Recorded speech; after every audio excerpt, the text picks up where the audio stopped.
everyone. Thank you for joining us for another edition of Thrivecast. Today, I'm joined by Mr. John Regan. He's the Vice President of People Development and Strategic Planning at Keeley Companies, which is an organization that's not just building infrastructure, but they're really transforming industries through its family of forward-thinking companies in construction, development, technology, and beyond. So, with decades of experience in leadership and coaching and strategy, John is really on a mission to help people and businesses level up with purpose, passion, and a plan. John, thanks for joining me today. How are you? I'm doing wonderful. Thanks for having me. Excited to get a chance to chat with you and all the folks who'll be watching or listening to this in the future.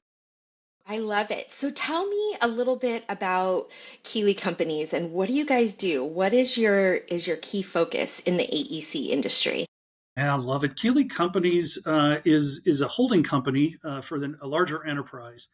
And so we have multiple member companies that change through time depending on what market verticals are available. But in its current incarnation includes Keeley Restoration Services, which is a concrete repair service. Think large concrete structures, parking garages, other structures that may need some rebar fix, some epoxy, or just standard concrete fixing. We also have Keeley Properties, which is a property developer and a property manager, in addition to self-storage in the case of Best Box, which is our brand over there. And then the large part of the company right now is Keeley Construction Group, which is a self-performed contractor focused in four market verticals: civil construction in terms of mostly infrastructure, both energy as well as water, wastewater, deep sewers, and concrete foundation work. We have a industrial group, which is focused on the high precision plant work necessary to make the chemicals that make the world that we have and to power it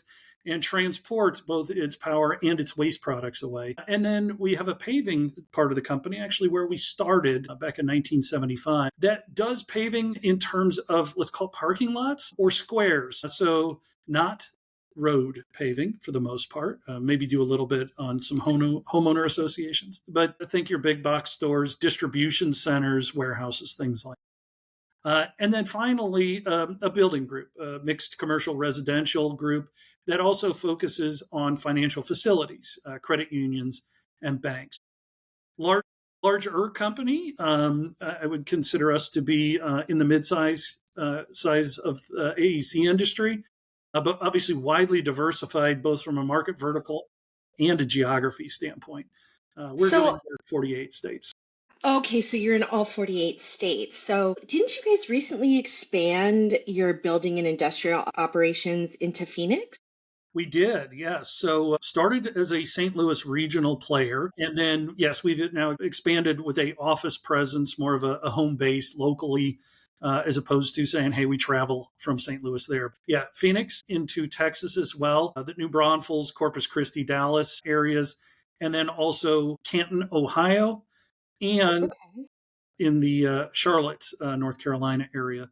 Those are our larger offices. And then obviously a lot of project work as projects are available. Yeah, you guys have done some in Keeley Construction. You guys have been involved in some major projects, such as like that mass grading of what was that, the 100-acre site for DHL's $1.2 million square foot development in Plainfield, Illinois. Wasn't that a huge undertaking for you guys?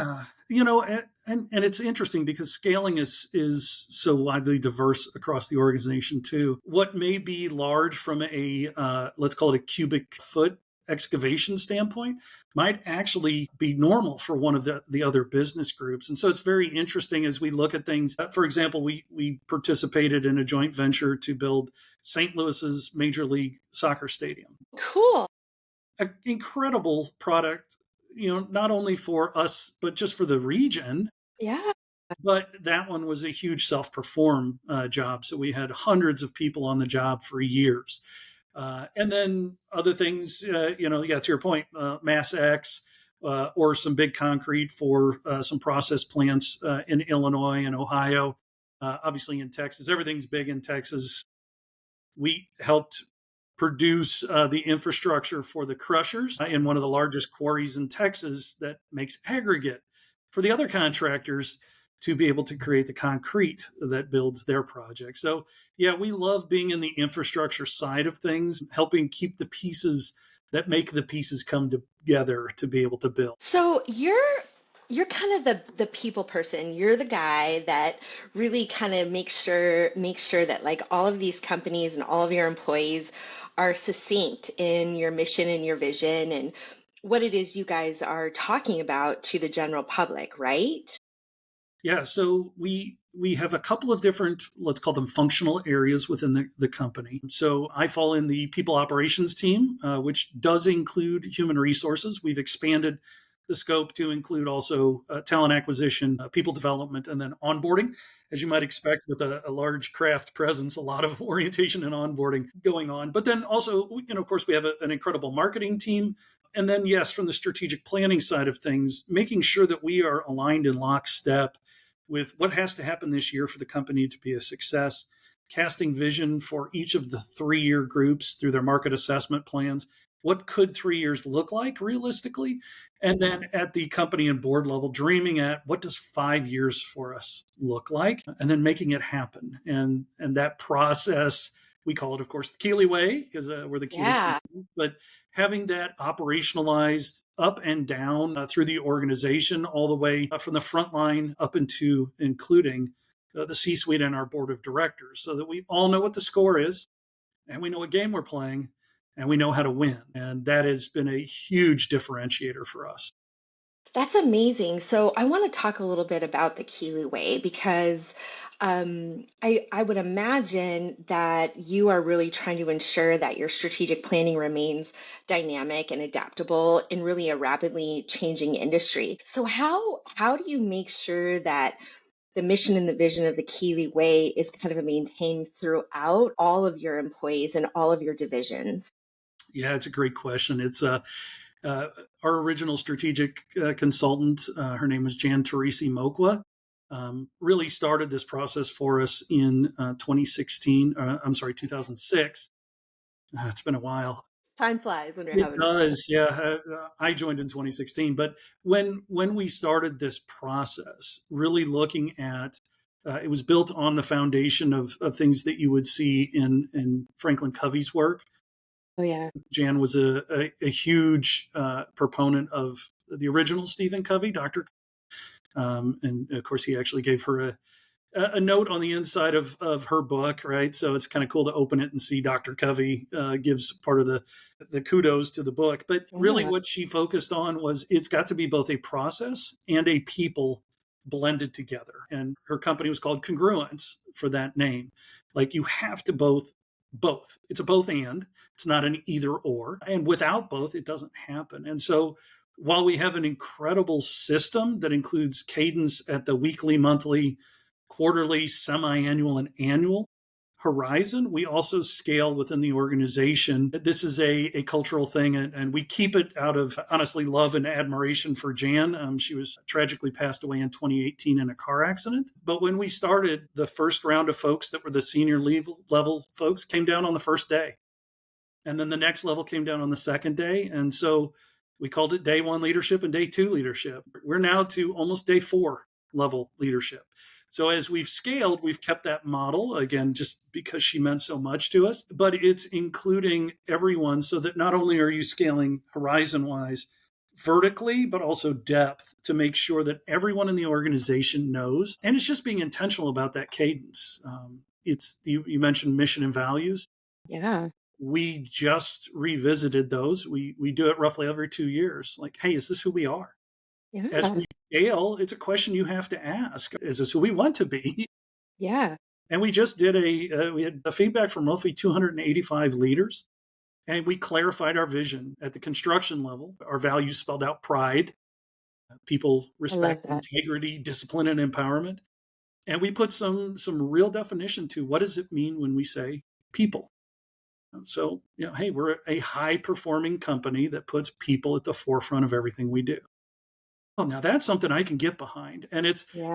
taking those systematic tools and then making sure that in your weekly meetings, you start off with a mission moment. Like, hey, Bobby, share with me who lived out the value of respect this week. And, Bobby, who's doing this thing virtually out on a job site in his trailer, with his cell phone and his iPad, says, hey, I want to talk about Susie. She did a great job.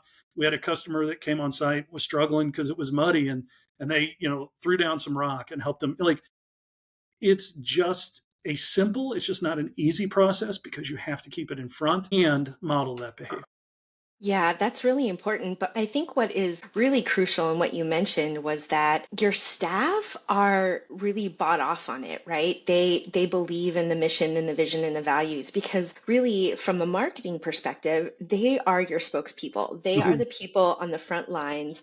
They're talking about your business, talking about your services, implementing these services, and really kind of being the brand that Keeley Companies has, been so well known for. So I love that you guys do that and really include all of your staff in that process, right? Because when they can have some sort of ownership, it just makes things so much more fruitful for everybody involved. It's a people centered business. And many times we get focused on the technical, and the technical is important, but without the people, there is no business, at least for the foreseeable future. Right. It's not an AI or a robotic podcast, but let's be honest, it's all about the people. And so it's also a self-correcting system when it is available to everyone. It's not just this is what we're told to do, it's what we're expected to do. And everyone, just like safety, everyone has stop work authority.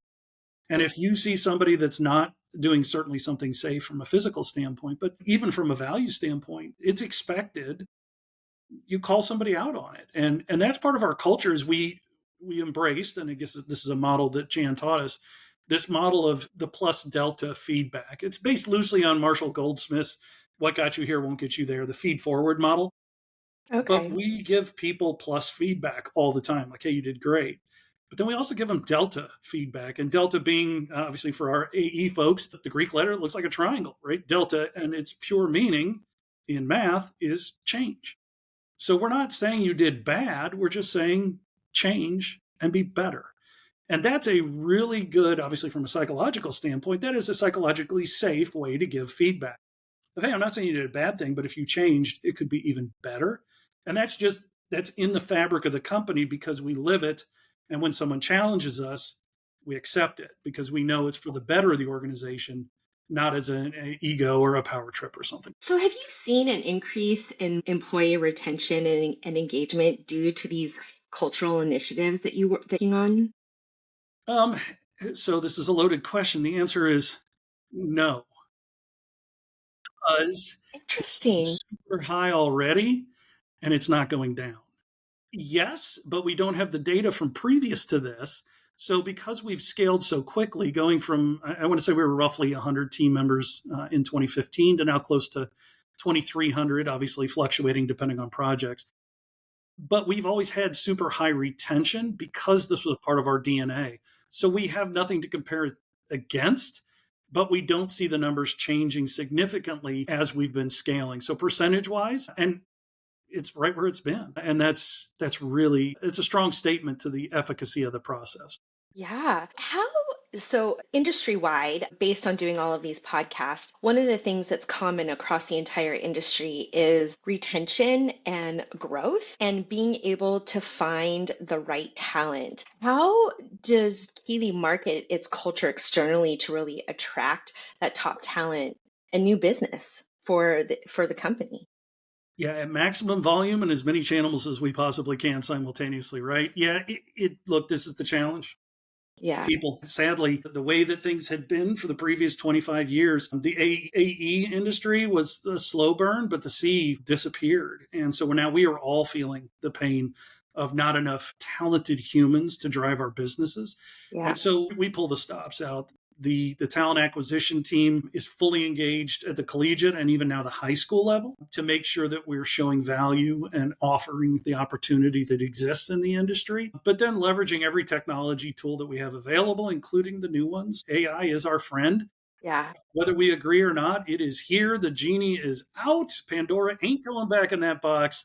So let's figure it out. And when it works great. When it doesn't, you pivot, you experiment and move on. But yeah, So it's a multifunctional, and really what we're focused on, obviously traditional marketing 101, but the reason that we love to embrace these tools like social media, and our team members taking pictures and doing community service through our Keeley Cares program or whatever it ends up being, is because the days of trusting media are gone. Now I trust you and we talk, but I don't trust the brand anymore. And so we empower our team members. It's actually part of my learning and development is how do you leverage social media tools? And then by the way, just tell your story and Yeah. don't be stupid about it, but I don't care how you show up as long as it's you and you're not being crazy about it, right? But Yeah, but you're being genuine, right? Like finding the genuineness in anybody's story is really what helps you connect those dots. So if your employees can do that and do it well, that's your brand. That is what Keeley Company stands for. And I love that. I love that. When you can build your brand from the inside out, it just makes it so much more stronger and more powerful for everyone involved, you know? and because we had a large union part of the business, it is in some respects transactional because when Yeah, you go into a region, you're tapping into the talent in that region, and if you leave, odds are that talent stays in the region because that's their home. right. But that's also the power because when we do come into the region and let's say it is early stage, so we're 4A, we don't quite, and then we have to pull back and we suddenly, and then when we have a presence suddenly, like, hey, it's Keeley, they're here, they're going to be here. But we talk about truly treating our people like humans, and more so on the construction side, but Yeah, of course. not like skin covered tools.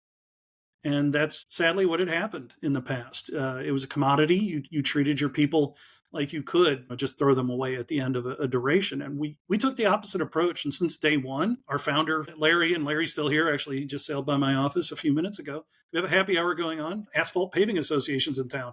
So we're having them all come over and have a good time. All But right. let's treat people like humans. Yeah. And I mean, I know that sounds incredibly simple and almost insulting, but it's true and it's working really well when you mean it and your words align with your actions. So, the AEC industry in general is a very relationship focused business. So, I would imagine that your relationships have really cemented a lot of your work in the industry. How do you ensure that, those relationships are of the highest integrity and that you can continue to foster that for ongoing work moving forward? Because I would imagine you're working with government, I would imagine you're working with municipalities, with townships, and even private. So how do you manage all of that?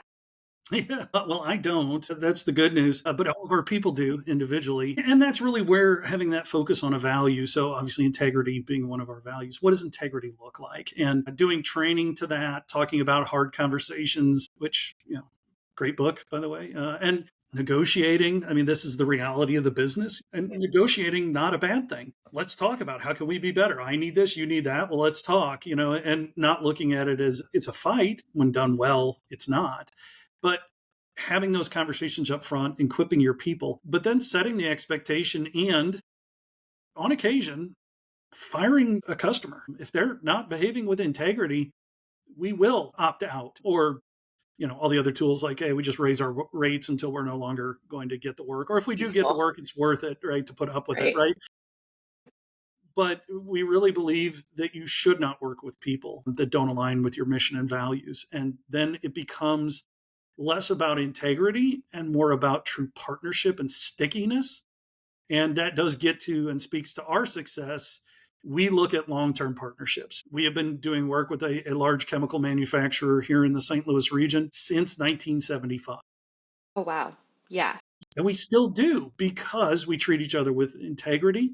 And that's generational change now, right? So the folks that are on the job sites, their grandparents were the ones that started this. And so multi generations, when you have the system and you follow it and you share the stories. This is the other thing. We have a meta model that I use to help our managers as they come on board if they're newer at the organization. If you set clear expectations, of course, everything has ECAS. Ooh, we got to have all of our all of our abbreviations, but set clear expectations. Yeah, that's really, really important. I mean, it's really the nexus of everything, right? So if they can work towards those clear expectations, at least everybody knows where that stopping point is or where that goal is to be able to either meet it or exceed it, right? So I love that. Just being real. Being real is goes a long way these days. Well, It's and amazing. more so now than in the past, which I find interesting. But yeah, and communicating it. Hey, I'm struggling. How do I do this? And holding accountable both ourselves internally. That means occasionally we actually might mess up. Kind of crazy. We're not perfect. Yeah, And when we're not, we admit it and we make it right, whatever that means. And it's not being a doormat or a floor mat. It's saying, okay, well, here's what we're going to do. And that's where negotiating comes in. But then it's sharing and that tribal, if you want to call it the tribal knowledge, right? Seth Godin's big on the concept of tribes when we tell the stories. And that's why, I mentioned the happy hour, like, oh my God, you guys are having a happy hour at your office. Isn't that like dangerous with, alcohol and whatnot? It's a calculated risk. yeah. But we are huddling up around the campfire and we are telling stories. And the tribe is learning and they're going, oh, you know what? I think I ran into something like that, but now I know how to behave. And so again, it's treating people like the group that they wanted to be and giving them the tools to communicate and Yeah. then apply it and then empower them and say, now we're not just doing this for fun. It was fun, but there's a business application. Again, it can be both and so we try to create those environments wherever possible. So, do you think that there's a strong connection between a strong workplace culture and the company growth that you guys have experienced over the last 10 years? For us, I would say yes. It's not a direct causal arrow for most things. Like you could have a great culture and not grow because it depends on what your strategy is. I would say ours is twofold. It is incredible culture, which means we have the best people, but it's an incredible, intentionally strategic process that is revisited literally on a weekly basis. It doesn't go on a shelf. I love your shelf. I'm staring at all your books, by the way. If you see my eyes moving, I'm like, ooh, I like that book. It doesn't live on the shelf. It lives everywhere all across the enterprise. And so it's more of a operating system from a checks and balances system. And I'll share this. We have done this for us because we're a high accountability culture. But we have our team members and leadership create action plans, which is, let's call it a to-do list on steroid. It is a action plan. It's tied directly to a scorecard goal. So we have a scorecard. It's a balanced scorecard for everybody that wants to, geek out on it. It's a balanced scorecard modified into 4 quadrants. You have people, you have risk, you have finance, obviously, and then you have customers. We have major actions. We have things that we control that are inputs, kind of using the 4DX model from Covey. But we know what we need to do to win. We put our action plans in this system. Everyone in the company can see them. And the Mm. expectation is that everyone in the company inspects them. So I have 4 action plans that I have to have a month. Culturally, this is what we do. I put them out there. They are tied. I can't put them in unless I choose the scorecard goal. And it's a drop down, so you can't just, fudge it. But I have to put an action plan. What is John doing to drive the scorecard this week, this month? And then everybody in the company, all 223 of us, I think, that are in the system at a leadership level, they see it. And they're expected to come in and give me feedback. Hey, John, great. Or, hey, I've noticed that you postponed that a couple times. What's going on? Can we step this up? This is important to the Wow. company. It's intense, but when it's Yeah. done in the spirit of moving us forward because we all want to win, because we know what a win looks like. That's the strategic process. And we use stretch goals and all those other good tools that everybody else uses. But we're living it every day. So it's not a thing, it's a Tuesday. And this It's is what just we do. part of it. Yeah, that's part of it.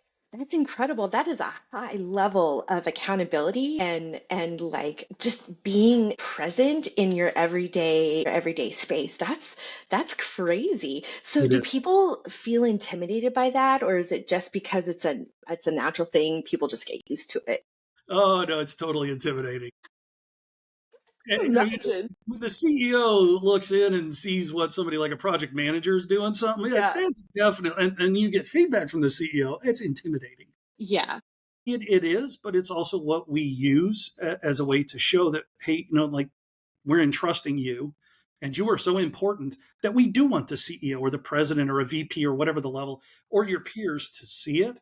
So yeah, of course, we have a lot of training. We have an asynchronous course that we share best practices, like, hey, make sure it's not a to do, make sure it's actually an action, not just have a meeting. That's not an action. Meet Yeah. with this, smart goals, right? We're big on smart goals. Everybody is, whether it's OKRs, KPIs, or smart goals. I don't care. But the process is that we communicate it and then we onboard people. So you can't get into the system unless you are wanting to and willing to do the training and then actually do coaching with the leadership team. You have to do a 15-minute coaching session where we joke lovingly say, you do know this is like in one of those gangster movies. Like once you're in the family, you cannot get back Yeah. out. Like you're going to get the kiss on the ring type of a thing, and you're in to show people that we're serious about it, but also be Yeah. lighthearted about it. So it is intimidating. It takes people 6 to 8 months before they feel fully comfortable with it. But it's also part of our culture is that we know that, and so when you watch the inspections, whenever there's somebody who's new, because suddenly you're like, well, I've never seen this person before, all of the inspections are very encouraging and uplifting. Like, oh, that's great. How can I help? What can we do? And then through time, like a guy like me now who's been on it since its inception back 10 years ago, now they're more like, hey, is this the best use of your time? Like, you know what? That's a good challenge. And you're right, it wasn't. And just as an example of what happens with this when we're thinking forward and being proactive, I run a very lean team on the people development side. So from 2,300 people, it's myself and two other team members. That's it. So we're super lean. We're leveraging technology, right? We're doing asynchronous learning. We're using SMEs and training our SMEs, so I don't have to go out and buy talent development tools. But we're lean, and honestly, too lean. And I started getting feedback like, "Hey, you keep kicking this down the road. You keep kicking this down the road, John. We need this. We need this. We need this." And that allowed me to finally say the time is right and add another team member. And nobody complained. No Yeah. budget discussions. Everybody just looked and went, dude, you're falling behind. We need you to pick it up. Your department needs to be better. Delta feedback. And I said, you're right. And now the timing is right. Now the demand is there. Okay. Let's do it. That's awesome. I love that because it's all tied to your strategy. Strategy is so important, and I can't stress enough to my clients that I serve how important that strategy is. The tactics to meet those strategies is also important, but unless you have a strategy to work towards, what do you have? And it's absolutely crucial to long-term success. I love that you guys are really hyper focused on that. So tell me something. You guys have been recognized as top corporate philanthropists and one of the healthiest employers. So how do these achievements contribute to your brand reputation, or does it? It does. Also to recruit, retain, and develop. Again, treating people holistically. We're in the business of infrastructure. And obviously, I know all of your folks who are watching or listening to this get this. It's not necessarily sexy, but it's America. And it builds communities and it brings people together. And we love the work. I mean, love that. I used to be on the engineering side before I came over here, working around landfills. Oh my gosh, everybody, like, how'd you work there? Smell of success, right? But you have to love it. So we take that passion to the community. And so from a corporate philanthropy standpoint, we have a foundation. It's called the Keeley Cares Foundation. We took a different approach as opposed to making it something that was mandated. We said, hey, we know that's important that we support the communities that we're in. So if you have a passion project, get together with a couple of your fellow Keelians, of course, call ourselves Keelians, team members, and why don't you come and pitch to us? And we have kind of an internal Keeley Cares board. And when people come together and say, hey, we want to do this, the board says that's a great idea. Raise funds and we'll match it up to a certain amount. And then for our team members that participate, not just from a finance standpoint, but let's say they're out physically donating time, if they do contribute that, we will give them volunteer time off. So you have your PTO and then you get your VTO because you're contributing back to the community. And so, example, we're partnering right now with an organization, and I won't say their name because I don't know if we have approval to say so, but a large firm to build beds for people who don't have beds. And we are going to build 200 beds. Now, obviously, this is our wheelhouse. Like, we're constructors. We love building stuff. And so we're going to get together and build a bunch of beds for people who don't have them. But the people who are going to do that are the people who are passionate about it. Yeah. Just like the folks that are passionate about the homeless. We're in the St. Louis region. There's obviously a lot of economic challenge in the region, there's a group of people that will go and serve at a shelter for homeless people, but they're the ones that choose it.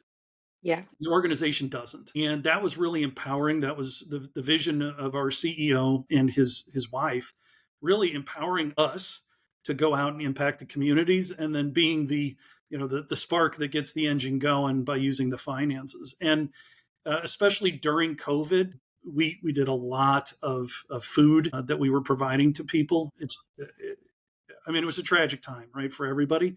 But to see our people out there masked and scared, and yet putting food in people's cars because they had been laid off, and we were considered essential, and we were scared to death of being out there, and yet we grew during COVID because we focused on the people. So yeah, it had and does have a tremendous impact, because who doesn't want to work for a place that actually cares about their community, and cares about their people, and lets the people in the community tell you, what does that mean? There's a group of people that get together and go to a rescue ranch in a rural area of the St. Louis region that deals with livestock that may have been abused by an owner and is being rehabilitated. That's community. So yeah, it's amazing. And then of course the word spreads and you meet cool people. So yeah, there is definitely a tie, but it starts with the heart and then really goes right into the business, because the business is acting congruently with what its vision and values are. What do you think are some of the biggest challenges other AEC firms or even your firm face when trying to be customer focused all the time? Do you guys see any hurdles that you're constantly needing to overcome to be able to make sure that it's always a customer focused mentality? Yes and no. Depends on, again, the type of customer. You mentioned municipalities. Obviously, we do a lot of work for that. The approach is going to be a lot different for a hard bid world than it is for a negotiated fee, or to one of our sticky partners where we're sole sourced, or even specifically in the E space, when all three of us can get together and partner and say, okay, we're going in hard, but we're going in aligned on this one. And then internally, we're going to work it out and figure out how do we do this. That is what we're seeing is really a superpower in a lot of things, because we're not the only industry suffering from the people challenge. And so we're seeing a decline in the quality of what's coming to us that we used to get. And so in some Interesting. respects, we're having to pivot to be a little more forward of a partner. Obviously, we always do value engineering, but value engineering is almost now becoming education back to some of our customers. And that's a huge challenge. And do you monetize that? Do you do it for the relational component of it?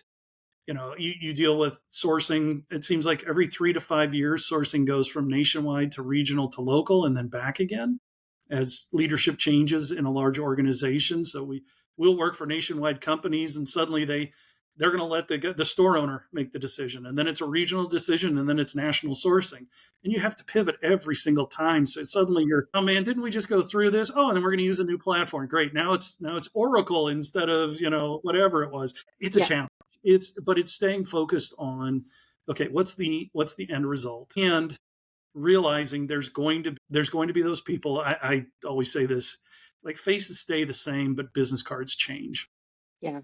That's especially in our space. And there's folks, actually, we just this is exciting for me. Just as a little personal example, our building group just won a large waste transfer station in the St. Louis region at a landfill that I used to do work at in 1994. And through multiple successor companies, had stayed in touch and done work in varying capacities. And now I was part of project management in a civil group. Now 8 years of doing learning and development people, and the guys that I know are now the VPs over entire regions, and they just awarded us work. Now, I'm not saying it's on my behalf, but our guys were smart enough to go, hey, this John Regan guy, right? So suddenly that's what it's all about. It's the yeah. continued relationship building and handing the baton off to our next gen guys who really did win the work. And they just go, hey, you two old guys knew each other. Why don't you reminisce, and we'll do good work for you, type of a thing. That's what the AEC business is seeing more and more of, and always had been. But it's a little more of a challenge because it's changing quicker, and the Yeah. names are changing quicker. And where you used to have decades long relationships, now you got 2 to 5, Yeah. and so staying in touch gets to be harder too. Yeah, it definitely is. It's evolving quickly. I don't think quite as quickly as some other industries, but I do at the rate at which AEC companies are really focused on that relationship. Being able to maintain those long-term relationships is really hard, especially when the transition from one firm to the next and you change people and you have to rebuild those relationships. So yeah, I can completely empathize with your thought process there. Totally makes sense. So question for you. Does your marketing and sales teams like work together to really create that seamless customer experience? And then when is it handed off from sales and marketing to, to the project implementation folks? Yeah, it's a great question. It's been an evolution in the last certainly 15 years. It is now much more collaborative than it had been in the past, where you have marketing in some areas leading with the brand, right? So the brand is awareness with the tools that are all available to us now. If we know that we want to get into a certain regional market or market vertical, we can target, right? That's part Yeah. of the marketing tech stack these days. So they're going in front of us and our names pop up everywhere. We still haven't quite gotten it to where like Apple, when you talk about something and it shows up on your phone 2 days later. I'm sure our team's working on it because they're really good people up there. But so you have the pre-market, let's call it penetration, right? Getting our name out there, getting brand awareness, telling the stories using our digital platforms such as our websites. And then our biz dev team members using existing relationships from our team members. In some respects, it gets easier the bigger you get because everybody's got a relationship with somebody like we just talked about. Hey, I'll go over to my EVP of marketing. Hey, Al, I know this gal. You might want to talk to them. I know we might be doing some work with them. And then the biz dev team chasing that down, fostering a relationship, having good collateral to share with the potential customer, and then bringing in those subject matter experts and being able to sell one Keeley is a big thing that really has been a challenge for us because we were market vertical focused. And customers don't care. They don't want to hear from three biz dev peoples about three different areas. They just want their work done. And so we've pivoted in the past 3 years and still are on how do we present as one Keeley One as opposed to a paving contractor, a civil contractor. Because by the way, they all kind of come together depending on Yeah. the project. So it has become much more collaborative. And again, in the vein of Keeley One, everybody's just playing their part. The outcome is a successful project. It's no longer who's doing it, it's how we all work together and we all play our part Yeah. and good things happen. So what is like a one big major goal that Keeley Companies is really working on in 2025 that you guys are hoping to meet and or exceed before the end of the year? Well, I'd be in trouble if I didn't say profit margin increase, right? Touche, touche. Don't we Yeah, all do we have to, right? It's business, but that? It's again, it's an business. and. So we are in the midst of doing a revamp of our internal enterprise resource platform Okay. because we recognized that in order for us to scale to a multi-billion-dollar level, which we're just shy of a billion, we're at about 750 million in revenue. We want to get higher. We noticed that in order to get there, we needed a bigger system. And so that is this year internally, we are deploying a new ERP. Huge. That's huge. Like if anybody understands the amount of dedication and work it takes to launch an ERP, let alone update an ERP or change the entire system, it's to me it's mind-numbing. Like it's a lot of work, especially with a group as big as yours. The example our lead on this one uses is we're not just building a car. We are changing the motor out of a top fuel dragster while it's going down the track because you can't just shut down. Yeah. I mean, So that is our biggest goal internally. And we also know that there's going to be, the reality is, an associated S curve with that. And yeah. so, how do we minimize the S curve? So, we're playing offense and defense and change management all at the same time, knowing that this then allows us, with a good process in place, to accelerate exponentially in terms of our effectiveness. So, it's not necessarily an external goal per se, but this is truly one of the critical foundational pieces that allows us to then implement the strategy and all the market verticals, all of our market assessment plans, total addressable markets, what are we serviceable. This is the key that allows us to take what's already been the beginning part of the exponential curve. And we think it's already this part of the curve. It's not. We're down here. Once we get that ERP online and using it well, it's going to take a while. It's going to start to take that, and that inflection point is going to get a lot steeper, which is what we want. Yeah. Yeah, that's a really audacious goal. I love that you guys are doing that, but wow, what a huge lift. I mean, that is not for the faint of heart, not at all. So Yeah, so whoever's running that project and running that, bravo to you, because a I lot bet of you they lose horsepower. sleep at night. And Power for and a sure. big team, right? So you have a lead, you have somebody that's in charge of change management. We've done train the trainer. We have dedicated trainers. Everybody knows when they have to touch. I mean, it is literally, again, we weaponized our strategic planning process and put it down into achievable chunks with goals and deadlines. So we scale this stuff like a Russian nesting doll. It's not just about business strategy, it's about business implementation as well. And so, yeah, I mean, it is a heavy lift, and the hours that are going into it are phenomenal, but it's an investment. The company realizes it's an investment, and that's part of our destiny is to grow. So you have to grow the infrastructure. Wait, we're in the infrastructure business too. Hey, cool. We get to practice what we preach internally, and that's also part of our story. Like, I can tell this to you and everybody else, like, yeah, you're going to have to pay to play at some point in time, Yeah. but it'll be an investment. It's got an ROI, and the pain will make for great stories. Yeah. We just did a human resources, an HRIS deployment last year. And just to give you an idea of, again, yes, it was horrible. It was terrible. Everybody had to change things. My pay stub's not in the same spot, blah, blah, blah. We get it. Mine's not either. But at the end of the time, so obviously I have a large part with the HRIS on the dev side. So I went and bought everybody stainless steel shot glasses wrapped in leather. And the leather was engraved with, "I survived the UKG rollout." I love that. That's awesome. And we all went upstairs and we had a drink and we Yeah. celebrated and we told the stories, and it has been so much better. And the team, we're still working it through, but we're going faster now than we ever could have done before. So it's celebrating, it's telling the stories, and commiserating and going, I don't ever want to do this ever again, and I hope I'm retired the next one we do. All those fun things. Yeah.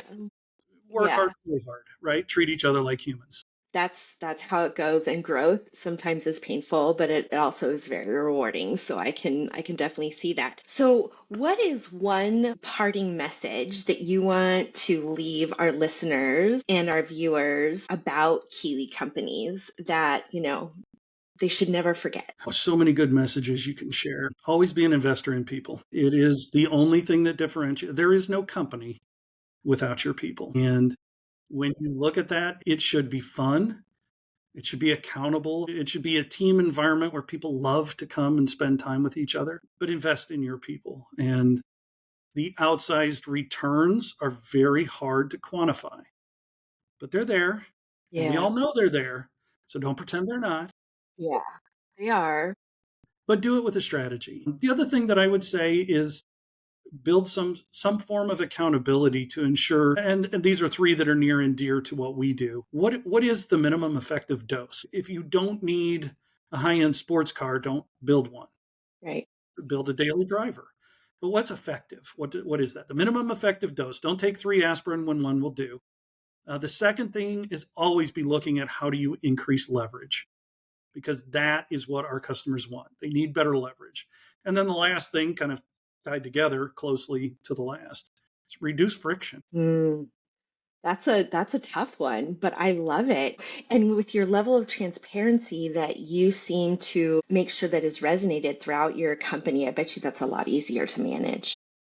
Easier. I would say, what do we use the term simple but not easy. We Yeah. borrowed that from Jocko Willink and his Extreme Ownership book, right? Which was such a great book study for the team.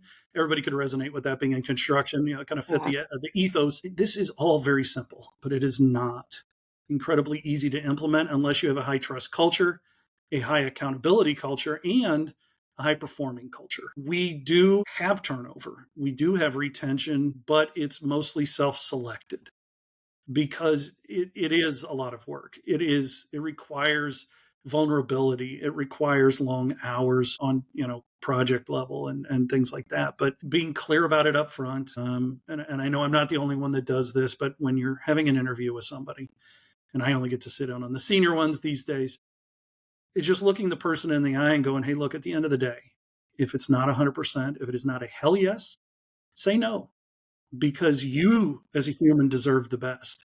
And we as an organization require the best. And we think it could be both and. But if it's not, we want you to know that's cool. And we will see you down the road and celebrate you as you celebrate us. But don't settle for less. And I think if we all did that, because we can grow people too, by the way, that's, you don't have to be, Yeah. but you just have to want to be a part of it. That's been something that we see time and again is if you set expectations for people that stretch goals, believe in them more than they believe in themselves realistically, and they will rise to your level of expectation. I And love that. that's key.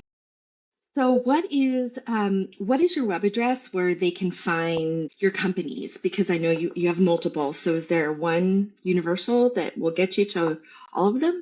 There is. So it's Keeley Companies, all spelled out, and it is KEELEY, and then companies in the plural. So KeeleyCompanies.com. That will take you to all the member companies. Obviously, do a search for Keeley on Instagram and Facebook and LinkedIn, and we will show up, or our people will show up, both. But yeah, and that's the other thing too. We try to use our platforms as a tool.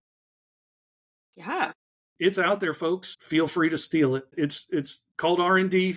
Rip off and duplicate. Knock yourselves out. There's not enough of us to go around in the industry, so let's take each other's best practices and do upward virtuous spirals on this. That's one of the Yeah. reasons I love having conversations like this. We try to be as open of a book as possible because of two things. Number one, the community and the nation need it. And number two, and this sounds a little arrogant, but hear me out, unless you have our people, you can't do what we do because our culture is what is empowering us to empower our people. So it is our competitive advantage. It's very simple. It's not easy. And so we're happy to share with it because, by the way, the people who do make it better are going to be our competitors. And now we're going to have fun because we get to compete against people who play our game. And we're Right. going to have fun with that too, which will make all of us better for the industry. I couldn't have said it any better. Mr. John Regan from Keeley Companies, thank you so much for joining me today on Thrivecast, and I can't wait to see how much bigger you guys are going to grow in the years to come. It's going to be a great journey and adventure. And thank you, Shannon, for inviting me on. And look forward to hearing the stories of everyone who either are inspired or were challenged by this, because it's in the discussion that we all get better. So thank you for providing us all with this forum for discussion and improvement in the industry. Right.